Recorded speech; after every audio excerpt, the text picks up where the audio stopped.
Donc aujourd'hui, je vais faire la première d'une série de vidéos où je voudrais un petit peu raconter mon parcours à travers les approches de psychologie clinique.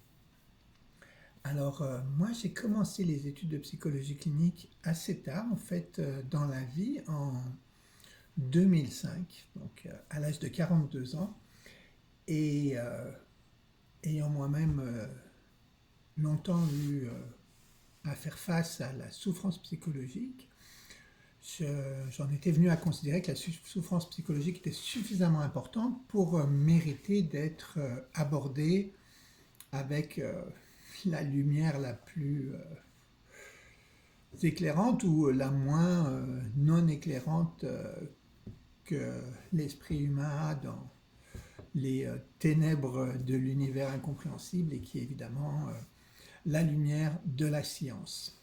Ça m'a donc tout naturellement amené à considérer à l'époque bien les thérapies comportementales et cognitives qui étaient vraiment au premier plan des thérapies qui jouaient le jeu de la science, de l'évaluation de l'efficacité. Parallèlement, j'avais un intérêt personnel pour les pratiques de méditation que j'avais commencé à pratiquer de manière bien intermittente, mais depuis 1994. Alors que je me formais à la thérapie comportementale et cognitive, ce qui était d'ailleurs pas très évident en France en 2005, mais j'ai eu la chance d'être accepté dans le DU de Jean Cotreau à Lyon et même de devenir interne en psychologie, stagiaire en psychologie dans son unité de TCC. Eh bien, j'ai rencontré la thérapie cognitive basée sur la pleine conscience, qui me semblait être une approche tout à fait intéressante. Le seul problème étant que ça demandait aux gens de s'asseoir 45 minutes par jour, 6 jours par semaine. Alors malgré le fait qu'à l'époque j'avais déjà presque 10 ans de pratique de méditation sous la ceinture, eh bien je dois reconnaître que j'ai jamais réussi moi à m'asseoir 45 minutes 6 jours par semaine et je ne me voyais pas légitime de proposer à mes clients de faire ça.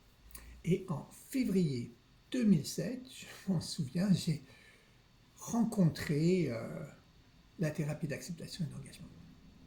Et par un article que j'ai lu de Steve Hayes qui s'appelait Les thérapies de troisième vague et la thérapie d'acceptation et d'engagement.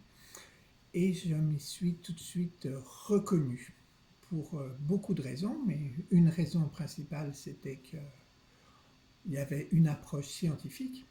Et puis une autre raison, c'est également que ça proposait une approche basée sur une théorie de la cognition qui n'avait pas recours à un dualisme, à l'idée qu'il y a d'un côté le monde matériel et de l'autre le monde mental. Alors à l'époque on avait le monde matériel et le monde de l'esprit de Dieu, et puis c'est un peu devenu dans beaucoup de compréhension de la psychologie, il y a le monde matériel et puis il y a le monde mental. Alors on ne sait pas si c'est le monde mental qui contrôle le monde matériel, c'est le monde matériel qui détermine le monde mental.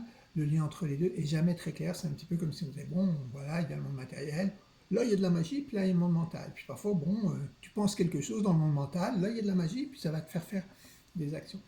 L'acte, ça proposait de faire les choses différemment, puisque c'était une approche qui était fondée dans le comportementalisme, qui est donc basée sur l'observation en laboratoire, et qui proposait une théorie là-dessus qui s'appelait la théorie des cadres relationnels, bien compliquée par ailleurs.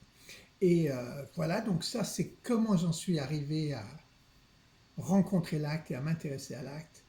Et puis la prochaine fois, je vous raconterai un petit peu plus en détail les débuts, et peut-être même plus, de mon parcours dans l'acte. A plus.